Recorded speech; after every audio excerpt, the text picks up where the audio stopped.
You know, we have an important part in democracy to tell the story of the community and to do good investigative journalism. Hi, my name is Eliot White. I'm president and publisher of the Record Journal. We're celebrating our 150th anniversary this year, so it's a monumental year for us. I'm the fourth generation of the family that's owned the paper since 1892. My daughter, Liz White, is the fifth generation. She's been working here about 10 years, and we've been working together through a transition plan as she continues to take on more responsibility. The mission statement, I think, explains the important role that a local newspaper and a media company have in the community, but also in a democracy. The Meriden Daily Visitor, 1867, that was a newspaper that was the origin of our current business today. 25 years later, my great-grandfather, E. Smith, and his partner, Thomas Warnick, bought the weekly and turned it into a daily. Warnick was the old curmudgeon editor who actually worked here until the late 1940s, and E. Smith was his business partner. He was more of a businessman. In 1949, the Meriden Record, which was our family business, bought the rival afternoon local newspaper, the Meriden Journal. And for 28 years, we ran two daily newspapers out of the same building at 11 Crown Street with separate news staffs and with separate advertising staffs. My mother used to tell stories. She wrote editorials for both newspapers, and sometimes she would write a conservative editorial on the same subject for the morning newspaper and take the other side of the issue for the afternoon paper. So she took great delight in telling that story. The early memory was, and this I know more from what people told me and the photos that we have here, but Harry Truman came to the Record Journal in 1952 to campaign for Adlai Stevenson, who was running against Dwight Eisenhower for president. And he actually spoke from the corner of the building here. There was a platform up there, and I was in the crowd as a young child. I actually can see my grandfather standing there in the crowd. You can see some young children, and I was told at least that I pointed out that which one was me. So I was actually here in 1952 when Truman came. So we bought the Journal in 49, and there was a strike as a result of that because there was jurisdictional issues between the two newspaper composing rooms, and they wanted who got the better shifts, I guess basically was. But fortunately we were able to continue to publish as the Stereotype Union and the Press Union continued to work, and we continued to publish. 28 years later, we consolidated the two newspapers and made them a morning paper, which was much stronger. At that time, the morning paper was about 22,000 circulation, and the afternoon was about 8,000. So combined, it was about 30,000. There was a small overlap. The morning paper catered to Meriden, Wallingford, Cheshire, and the afternoon paper more to Meriden and Southington. So we ran the two newspapers until '77 and combined them together. With that, started to plan for a new press. We put in 1979. It was a $3 million project in the center of downtown Meriden, big investment at that time. So as we expanded and started to pay off that debt, we started a Sunday paper in 1984, and we hired about 12 new positions. The Sunday paper was really important. April 29th is an important date in our history because at that time the Hartford Courant had a strong foothold Sundays and holidays, because we didn't publish holidays either. It had a strong foothold in Southington and Meriden for Sunday delivery, and in Wallingford the New Haven Register was very strong on Sunday and on holidays. So when we started those, we really knocked the competition out. As we expanded the building at 11 Crown Street, expanded on the press room and the mail room from what we did in '79. We needed more space, we needed better insert equipment, we hired more people, and business was very good in the late '80s. We bought the Hammerau Rug Company in 75 South Colony in 1987 because we needed more space. We moved our circulation and accounting departments there, business office, and created a community room where we had community events. Employee oversight allowed community organizations to have their meetings there. Started up a number of weeklies. 2005 6, 7, the website in 2006. And 2006 and 7 were great years, and the company had doubled in size. And then the beginning of 2008, there was not only a slowdown in the newspaper industry, but there was also a recession. And that was very disruptive for our company and led us through some research to decide to start outsourcing our printing effective February 1st, 2009.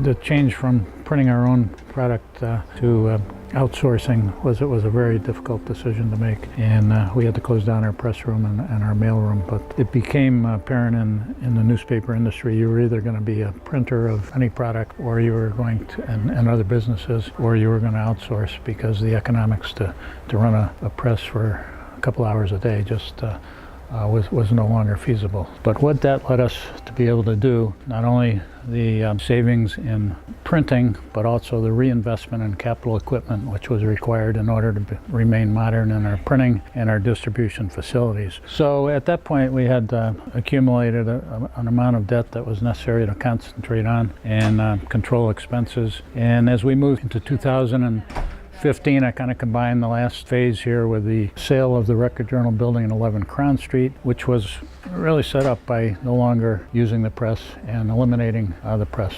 This opened up a lot of good opportunities for us as we went forward. It allowed us to remove the press and ultimately move out of the 110-year-old building that had served us very well, but no longer suited our needs. We needed to be in modern office space like we have here. Ultimately, we sold the building to the city, who are now in the process of tearing it down as part of the downtown project. Yeah, of course, we had time to prepare for that. That was very emotional, but once we sold the building and then we leased it back for a year and a half, we knew that we were going to vacate the building to find good space. And all 5 generations of my family have worked in that building, and there's a lot of history there. A lot of good journalism, a lot of thousands of wonderful Record Journal professionals have worked out of that building. If I had to sum it up in one word, I guess the word would be tradition. Teamwork. The saying is, when you put out a newspaper, it's the daily miracle. Community. Fun. Tradition. History. Iconic. Amaze. I'd say it was fun. One word, I guess, is history. The memories about this building, when I grew up in this building, as I said, but I didn't know the whole building, and one time I wandered down the stairs off the hallway to the paper storage area, and I got lost. I literally got lost, and I ended up somewhere in the circulation parking garage. I didn't know where I was for about 10 minutes. And there's arches and there's all this stuff stored. It was amazing. And if you want one word to sum this building up, I would say ghosts. To me, the Record Journal means family. So my own family, the 5 generations that have worked here for over 110 years, and also our extended family, all of our employees that have worked here throughout the years, and our current employees. And I think my memories of the Record Journal really focused on growing up here. I used to come to the Record Journal with my father growing up, and I would visit his office and visit my grandparents' offices. I worked for my aunt growing up in the business office, and then I also worked here throughout high school in all the different departments. So to me, it's working with my family and working with our extended family, all of our employees throughout the years. It was inevitable that it was going to come down. I wasn't real wild about going to the ceremony, but decided I needed to. I have to give a lot of credit to Congresswoman Esty, who was there, Elizabeth Esty, and she understood the emotions involved that Liz and I had when we were there in the garage taking a whack at the building. So she said, let me take the first one, and she did, which I thought was very gracious of her. But it also happened, it was May 5th of this year, and it was my late mother's 99th birthday, so it had a kind of a special meaning to me too from that standpoint. I think I could speak for all generations of our family and all employees who worked there that this was a wonderful building. We grew and expanded there, but those who are here now, I think, would say that this is a better work environment for the type of work we're doing now, and really has helped us be more cutting edge. It's helped morale. We had people working on 3 different floors in that building that, you know, in some cases would never see each other for weeks at a time. It was tough to get a meeting together. When now we're here, I can look out my door and see a couple people and say, hey, you know, I'm going to grab the 2 of them and go in one of these small conference rooms that we have and you know, just have a quick meeting, get something resolved. So it's a big difference. But there was a lot of emotion leading up to the now I see the building, you know, is half down, or you know, at least the windows are all out, and they're knocking bricks down this morning, and you know, that's emotional too. But time moves on, and we need to move on ourselves. So the Record Journal building, which was built in 1905, and then had several major expansions. The facing was upgraded in 1966 to have murals honoring journalism and democracy and news carriers. And then later there was expansion right where the demolition truck is now, when we put in a new press in 1979 and later expanded in 1988 with our press and mail room adding additional space. The demolition is the front of the building right there.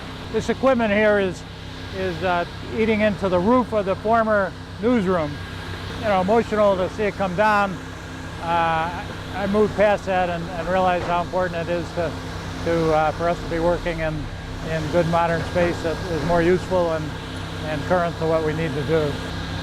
But 150 years has a lot of memories, and you know, from a family aspect, 125 years of those have been my family, and I know I speak for all of them that we're you know, certainly having the building come down is a sad moment, but moving on and surviving and thriving is much more important.